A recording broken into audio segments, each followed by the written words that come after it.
Good morning. Welcome to morning prayer as we begin another week. And today is Monday, the 28th of March. We continue our journey through the Passion of Jesus in this season of Lent. And this week we're reflecting on Jesus' trial before the religious leaders. And so as we enter prayer now, let's pause to be still and breathe slowly as we recenter our scattered senses upon the presence of God.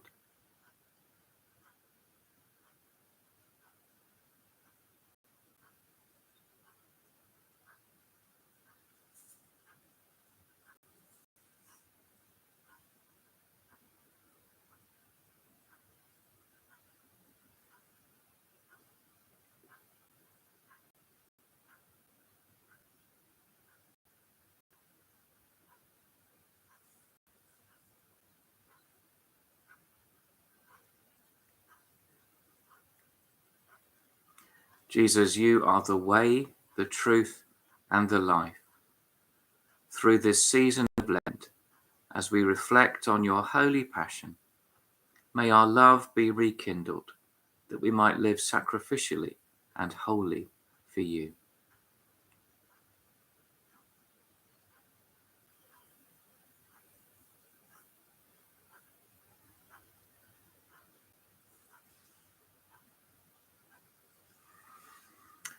And so let's rejoice in the strength that God gives us today as we join in the ancient praise of all his people in some words from Psalm 62.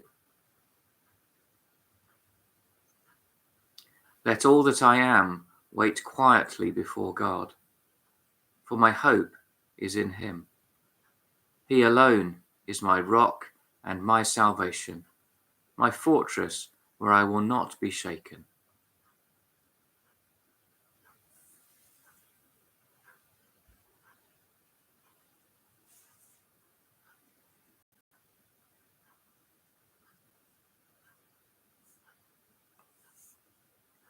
Today we're looking at Jesus' trial before the religious leaders following his arrest in the Garden of Gethsemane.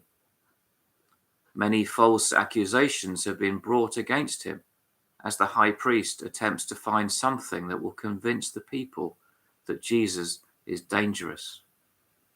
We read from Matthew 26, verses 63 to 68.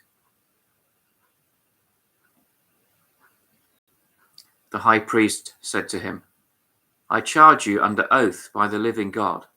Tell us if you are the Messiah, the Son of God. You have said so, Jesus replied. But I say to all of you, from now on you will see the Son of Man sitting at the right hand of the Mighty One and coming on the clouds of heaven. Then the high priest tore his clothes and said, He has spoken blasphemy. Why do we need any more witnesses? Look now, you have heard the blasphemy. What do you think? He is worthy of death, they answered. Then they spit in his face and struck him with their fists. Others slapped him and said, Prophesy to us, Messiah, who hit you?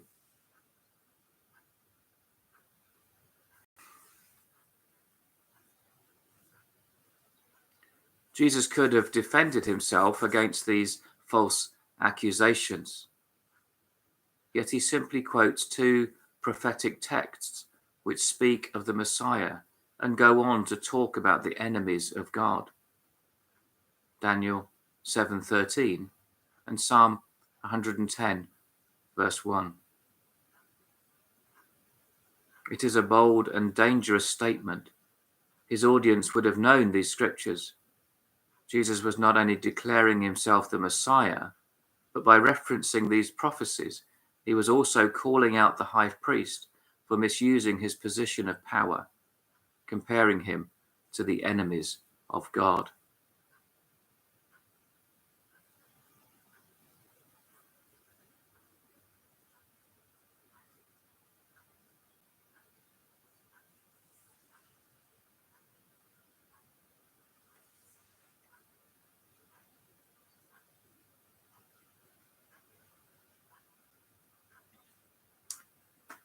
So we come to pray.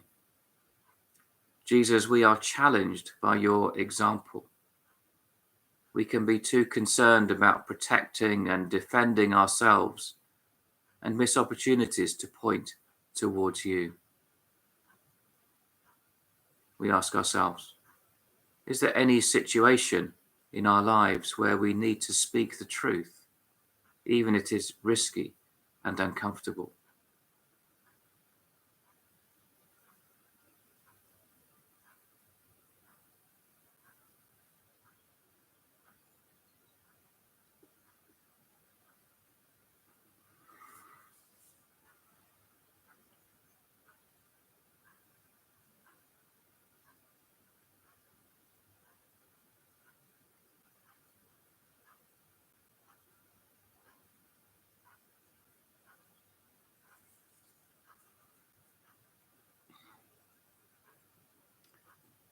We think now of those who give their lives to speaking the truth and working towards exposing injustice and establishing integrity in places of power. Jesus, fill them with your courage and give them wise words that result in freedom for those trapped in unjust systems of power.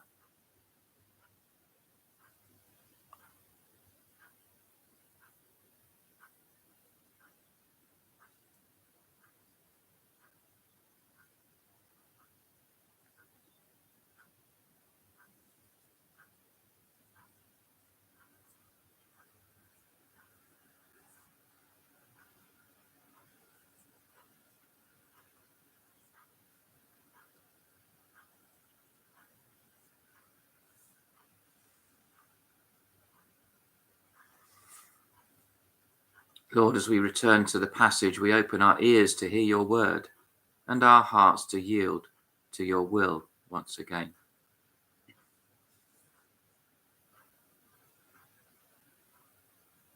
The high priest said to him, I charge you under oath by the living God.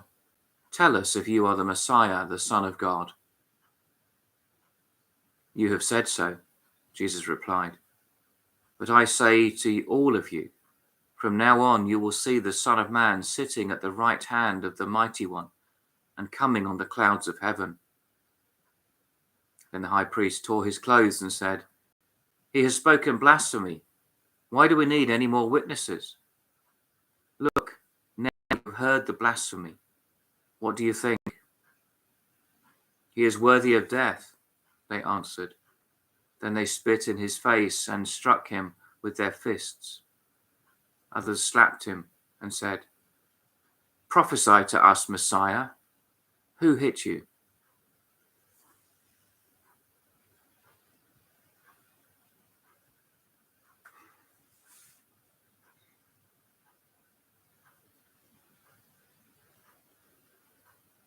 Jesus' quiet confidence in his identity and his unwavering commitment to his purpose is quite amazing. He knew who he was. He knew what he was there to do. So the accusations, the mockery, abuse, and impending death did not stop him from speaking.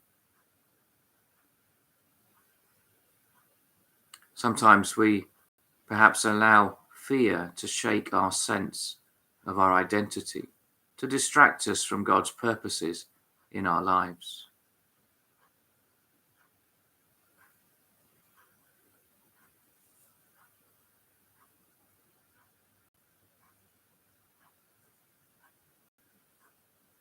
And we come to our yielding prayer. Jesus, I give you my fears and insecurities today, both big and little. Would you remind me of who you say I am? Restore my sense of purpose and root me more deeply in your love.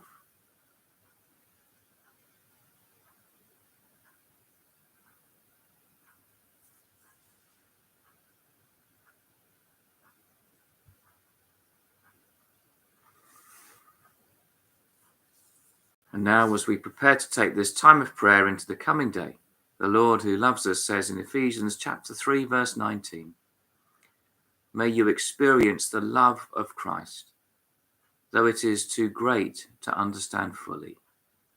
Then you will be made complete with all the fullness of life and power that comes from God.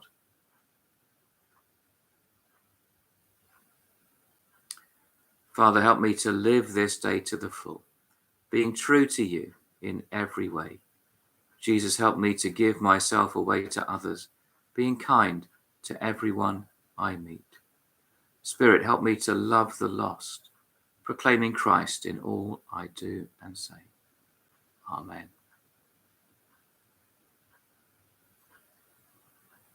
And so as we reflect today on that awful situation that Jesus went through, let's remember that he did it as an expression of his love for us, for you and for me. Have a great day today, and the Lord bless you.